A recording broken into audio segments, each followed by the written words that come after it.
बिस्मिल्लाहिर्रहमानिर्रहीम। अस्सलाम वालेकुम मेरे प्यारे बहन भाइयों, उम्मीद है आप सब लोग अल्लाह के फ़ज़ल से ठीक ठाक होंगे। आज आपकी बहन आप लोगों के लिए बहुत ही यूनिक रेसिपी लेकर आई है कि आप हैरान रह जाएंगे।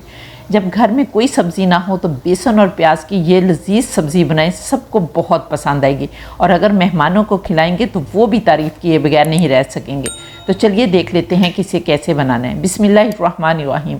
सिर्फ एक बार मेरे इस तरीके से प्याज और बेसन की सब्ज़ी बनाई, यकीन करें कि खाने से हाथ रोकना मुश्किल हो जाएगा। तो इसके लिए सबसे पहले हमने यहाँ पर 3-4 प्याज लेने हैं। आप लोग अपनी फैमिली को मद्देनज़र रखते हुए जितनी बनाना चाहते हैं उतनी क्वांटिटी में आप प्याज ले लें और अच्छी तरह से आपने प्याज़ों को छील लेना है, छील के धो लेना है और धोकर आपने बहुत बारीक काटना है, बहुत बारीक बारीक काटना है। और यहाँ पर मैं इनको काट लेती हूँ और फिर आपको दिखाती हूँ। तो यहाँ पर देखें माशाल्लाह अल्हम्दुलिल्लाह मैंने इनको छीलकर अच्छी तरह से धो लिया और धोकर खुश्क कर लिया है। और अब हम यहाँ पर इनको बहुत पतले पतले स्लाइसिस में काटेंगे। यहाँ जिस तरह आपको वीडियो में नज़र आ रहा है, आपने इस तरह से सारे प्याज़ों को बहुत बारीक बारीक काट लेना है। तो यहाँ पर ये देखें माशाल्लाह अल्हम्दुलिल्लाह सारे प्याज मैंने काट लिए हैं। अब आपने हाफ़ टी स्पून इनके अंदर नमक डालना है और नमक डालकर आपने अच्छी तरह से हाथों से मसलना है ताकि इनकी कलियां जो हैं वो अलग अलग हो जाएं और फिर आपने इनको साइड पर रख देना है। अब हम एक बाउल लेंगे और इसके अंदर हम 1 कप छना हुआ बेसन डालेंगे और यहाँ पर बेसन जो है वो आप अपनी फैमिली के मुताबिक ले सकते हैं। अगर आपकी फैमिली बड़ी है तो आप 2 कप भी ले सकते हैं और छोटी है तो हाफ़ कप भी ले सकते हैं। तो यहाँ पर अब हम इसके अंदर कुछ खुश्क मसाले डालेंगे, जिसमें सबसे पहले हम इसके अंदर हाफ़ टी स्पून अजवाइन डालेंगे, हाफ़ टी स्पून हम इसके अंदर नमक डालेंगे। क्योंकि नमक हमने प्याज़ों को भी लगाया हुआ है इसलिए हम पहले थोड़ा नमक डालेंगे और फिर चख कर हम नमक को ज़्यादा भी कर सकते हैं। और इसके बाद हम हाफ़ टी स्पून हल्दी पाउडर डालेंगे, हाफ़ टी स्पून हम गरम मसाला पाउडर डालेंगे और 1 टीस्पून धनिया पाउडर डालेंगे। ये सब डालने के बाद अब आपने बहुत अच्छी तरह इस खुश्क बैटर को ही मिक्स कर लेना है और मिक्स करने के बाद अब आपने थोड़ा थोड़ा पानी डालकर इसका बैटर बनाना है। थोड़ा थोड़ा पानी डालेंगे तो इसकी कंसिस्टेंसी जो है उसको आप मैनेज कर सकेंगे, अदरवाइज़ ये पतला भी हो सकता है, इसलिए आपने थोड़ा थोड़ा पानी डालना है। और यहाँ पर मैं आपको बताऊँगी कि कितनी कंसिस्टेंसी जो है वो आप लोगों ने इस बैटर की रखनी है और विक्स की मदद से अब हमने इसको मिक्स करना है ताकि कोई गुठली जो है वो इसके अंदर ना रहे। बहुत स्मूथ सा बैटर जो है वो आपने बनाना है। और दूसरे ये कि आपने एक ही डायरेक्शन में इसको मिक्स करना है, आपने इधर उधर नहीं करना, बस एक ही डायरेक्शन में इसको मिक्स करते जाना है। यहाँ पर देखें माशाल्लाह अल्हम्दुलिल्लाह हमारा बहुत ज़बरदस्त बैटर जो है वो बन गया है। लेकिन अभी हमने इसको 15-20 मिनट के लिए साइड पर रख देना है और दोबारा से इसको फेंटेंगे जब हमने इसको यूज़ करना होगा।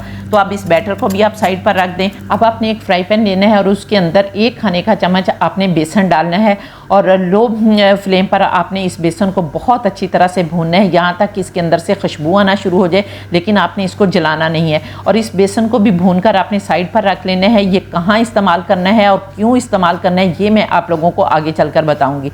तो अब हम अपनी सब्ज़ी के लिए ग्रेवी बना लेते हैं। तो ग्रेवी बनाने के लिए सबसे पहले आपने एक कढ़ाई चूल्हे पर रखनी है और इसके अंदर आपने हाफ़ कप ऑयल डालना है और इस ऑयल को गर्म होने देना है।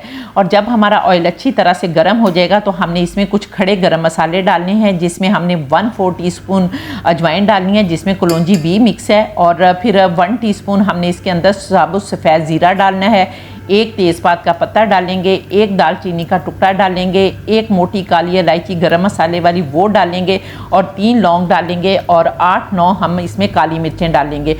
और इन सारे मसालों को हमने कुछ सेकंड्स के लिए क्रैकल होने देना है। जब ये क्रैकल हो जाएंगे तो फिर हमने इसके अंदर 1 खाने का चम्मच अदरक लहसुन का पेस्ट डालना है और इसके अंदर 2 मैंने सब्ज़ मिर्चें जो हैं वो भी पीसी हुई हैं और इसी तरह से आपने साथ ही पीस लेनी है। इसका बहुत ही ज़बरदस्त टेस्ट आता है। तो यहाँ पर अब हमने इस अदरक लहसुन के पेस्ट को इतनी देर तक फ्राई करना है कि अदरक लहसुन का कच्चापन जो है वो दूर हो जाए। तो यहाँ पर देखें माशाल्लाह अल्हम्दुलिल्लाह मैंने इसको भून लिया है और अब हमने इसके अंदर 1 प्याज की पेस्ट डालनी है और ये पेस्ट हम इसलिए यूज़ कर रहे हैं कि हमारी ग्रेवी जो है वो बहुत ही स्मूथ बने। अब हमने यहाँ पर प्याज को भी बहुत अच्छी तरह 5-6 मिनट के लिए भूनना है कि प्याज का कच्चापन भी दूर हो जाए और बहुत ही मज़े का प्याज जो है वो हमारा फ्राई हो जाए। तो जब तक प्याज फ्राई हो रहा है आप लोग जल्दी से कमेंट करके बताएं कि आप लोग किस किस कंट्री से मेरी वीडियो वॉच कर रहे हैं। माशाल्लाह अल्हम्दुलिल्लाह इतने प्यारे आप कमेंट करते हैं कि मेरा दिल खुश हो जाता है और फिर मैं उस कमेंट को पिक भी करती हूँ, पिन भी करती हूँ और वीडियो में भी चलाती हूँ। और इसके साथ ही अगर आप लोगों ने अभी तक मेरे चैनल को सब्सक्राइब नहीं किया तो जल्दी से चैनल को भी सब्सक्राइब करने और साथ बने बेल बटन को प्लीज़ ज़रूर दबा दिया करें ताकि मेरी हर नई वीडियो का नोटिफिकेशन सबसे पहले आपको मिले और आप लोग मेरी यूज़फुल वीडियो से फ़ायदा उठा सकें। तो यहाँ पर देखें माशाल्लाह अल्हम्दुलिल्लाह प्याज जो है वो बहुत अच्छी तरह से फ्राई हो गया है। अब हमने इसके अंदर एक बड़े साइज़ के टमाटर की पेस्ट डालनी है और इसके बाद आपने इसमें कुछ गरम मसाले डालने हैं जिसमें हाफ़ टी स्पून आपने नमक डालना है, क्योंकि नमक हम हर जगह इस्तेमाल कर रहे हैं इसलिए आपने बहुत सोच समझ कर नमक डालना है। इसके बाद हाफ़ टी स्पून हम इसमें हल्दी पाउडर डालेंगे, 1 टीस्पून कुटी लाल मिर्च डालेंगे, अगर आप लोग दूसरी डालना चाहते हैं तो वो भी डाल सकते हैं। हाफ़ टी स्पून हम इसमें गरम मसाला पाउडर डालेंगे और 1 टीस्पून इसमें धनिया पाउडर डालेंगे और इसके साथ ही जो हमने बेसन फ्राई करके रखा हुआ है वो बेसन डाल देना है। यहाँ पर मैं आप लोगों को बताऊं कि हमने बेसन क्यों डालना है कि जब हम बेसन डालेंगे तो हमारी जो ग्रेवी बनेगी वो बहुत थिक बनेगी। अगर आप बेसन नहीं डालेंगे तो वो पतली पतली सी बनेगी, तो वो मज़ा सालन का नहीं आएगा जो आपको इस ग्रेवी से आएगा। तो यहाँ पर चूँकि हमारा बेसन भी ऑलरेडी भुना हुआ है इसलिए इसको बहुत ज़्यादा भूनने की ज़रूरत नहीं है। बस अब हम टमाटरों को बहुत अच्छी तरह से 3-4 मिनट के लिए भून लेंगे और ये टमाटर जो है मैंने फ्रीज़ किए हुए डाले हैं, पेस्ट डाली है। अगर आप लोग भी जानना चाहते हैं कि ये मैंने पेस्ट कैसे बनाई है, क्योंकि टमाटर बहुत ज़्यादा महंगे होते हैं और जब सस्ते हों तो बहुत सारे टमाटर ले लिया करें और उनको इस तरह से पेस्ट बना के प्रिजर्व कर लिया करें, तो इससे पैसों की बहुत ज़्यादा बचत होती है। तो अगर आप लोगों को भी ये तरीका सीखना है तो फिर आप लोग कमेंट करें, मैं इंशाल्लाह ताला आप लोगों को बता दूंगी। तो यहाँ पर देखें माशाल्लाह अल्हम्दुलिल्लाह टमाटरों के बाद भी हमने मसाले को बहुत अच्छी तरह से 3-4 मिनट के लिए भून लिया है। अब हमने इसके अंदर 3 खाने के चम्मच फेंटा हुआ दही डालना है और अगर दही थोड़ा सा खट्टा हो तो वो ज़्यादा मज़े की ग्रेवी जो है वो बनेगी। तो यहाँ पर अब हम दही डालने के बाद भी इसको 1-2 मिनट के लिए अच्छी तरह से भूनेंगे और यहाँ चूँकि हमने बेसन डाला है तो ये आपका नीचे भी लगेगा, तो इसलिए अगर नीचे लगे तो फिर आपने हल्का सा पानी का छींटा जो है वो मार लेना है। तो यहाँ पर मैं वो जो दही वाले बर्तन का कंगाल था वो डालूंगी हल्का सा और इसको बहुत अच्छी तरह से 2-3 मिनट के लिए भून लूँगी, क्योंकि जितना आपका मसाला ज़्यादा अच्छी तरह से भुना हुआ होगा उतना ही आपका सालन मज़े का बनेगा। और यहाँ पर आपने नमक मिर्च भी चख लेनी है और सारे मसाले जो हैं वो आप अपनी मर्ज़ी के मुताबिक कम या ज़्यादा भी कर सकते हैं।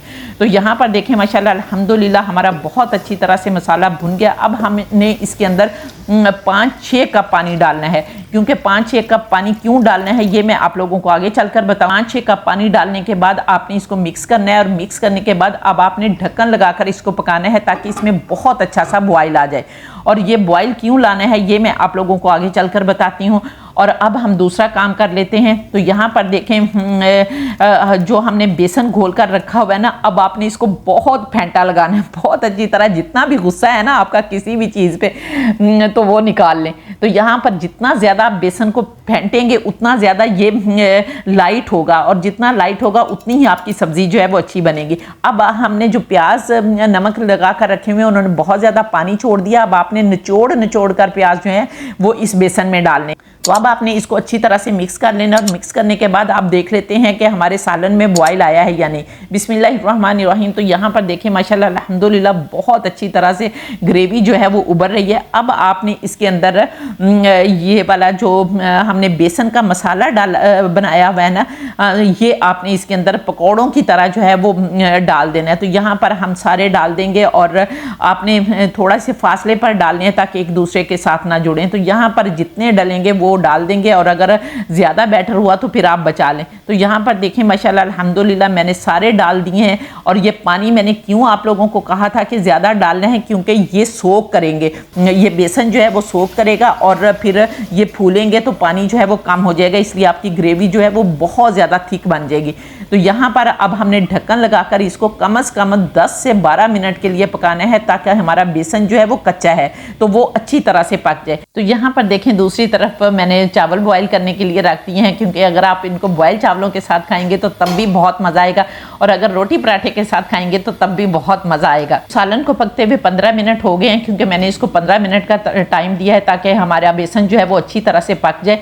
तो अब हम इसे देख लेते हैं। बिस्मिल्लाहिर्रहमानिर्रहीम। तो ये देखें माशाल्लाह अल्हम्दुलिल्लाह बहुत ही प्यारी खुशबू भी आ रही है और यहाँ पर बहुत ही मज़े का सालन जो है वो हमारा बनकर तैयार हो गया। अब आपने इसके अंदर 2 सब्ज़ मिर्चें जो है वो काट कर डाल देनी है। मैं यहाँ पर एक सुरख मिर्च भी डाल रही हूँ, तो आपके पास जो भी है वो आप डाल दें।